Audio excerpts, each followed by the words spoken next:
Assalamualaikum warahmatullahi wabarakatuh. Selamat pagi, apa kabarnya Ananda? Jumpa lagi dengan Ibu Ega Mayasari SPD dalam pembelajaran Bahasa Indonesia kelas 7.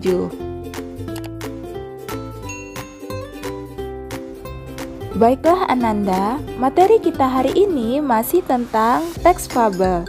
Kompetensi dasar 4.15. Menceritakan kembali isi cerita fabel atau legenda daerah setempat yang dibaca atau didengar.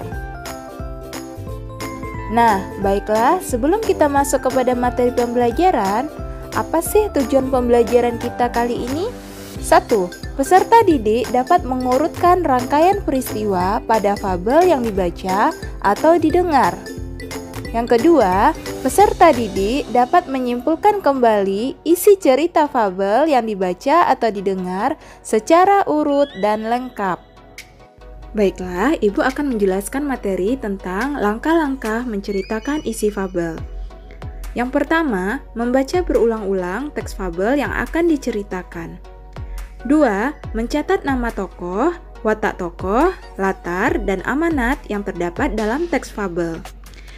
3. Mengurutkan atau menentukan rangkaian peristiwa dengan mencatat hal-hal penting atau gagasan pokok teks fabel. 4.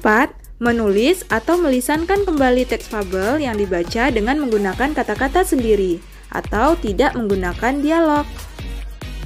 Nah, baiklah Ananda, Ibu akan menceritakan teks fabel yang berjudul Semua Istimewa. Baiklah, tolong disimak dan dengar baik-baik ya nak. Ulu, seekor katak hijau, sedang berdiri di pinggir kolam. Hari itu langit sangat gelap dan hari seperti itulah yang Ulu sukai. Tak lama kemudian, air mulai menetes perlahan-lahan dari angkasa. Hujan telah tiba! Ulu berteriak dengan girang. Ulu pun mulai bersenandung sambil melompat-lompat mengitari kolam. Ia melihat semut yang kecil sedang berteduh di balik bunga matahari.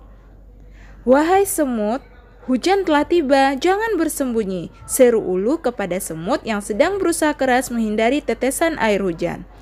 Semut menghela nafas dan menatap Ulu dalam-dalam. Ulu, aku tidak suka dengan hujan.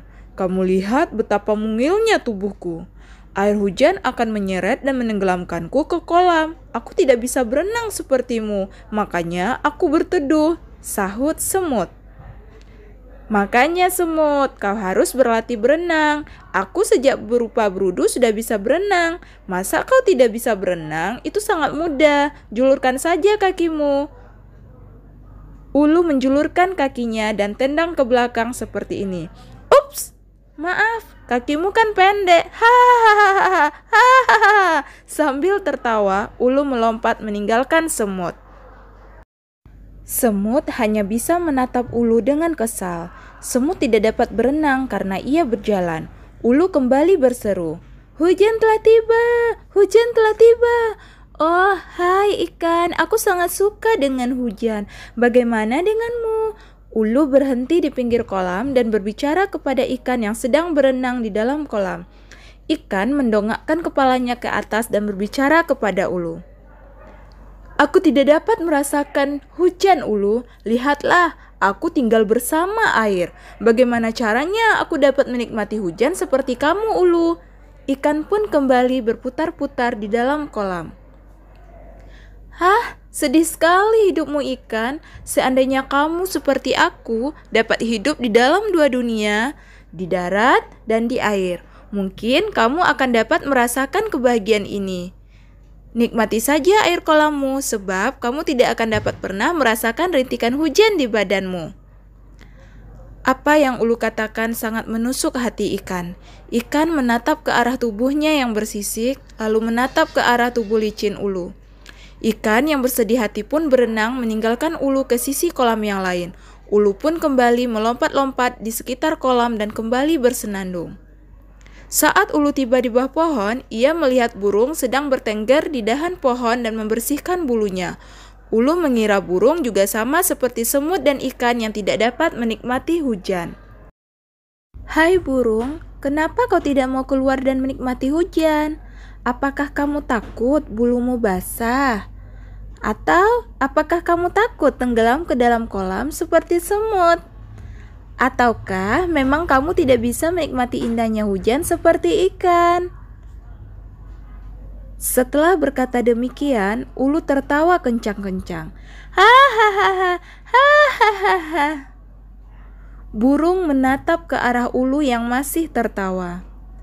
Hai Ulu, apakah kau bisa naik kemari? Ulu kebingungan. Apa maksudmu, burung? Apakah kau bisa memanjat naik kemari, Ulu? Apa yang kau maksud, burung? Tentu saja aku tidak bisa.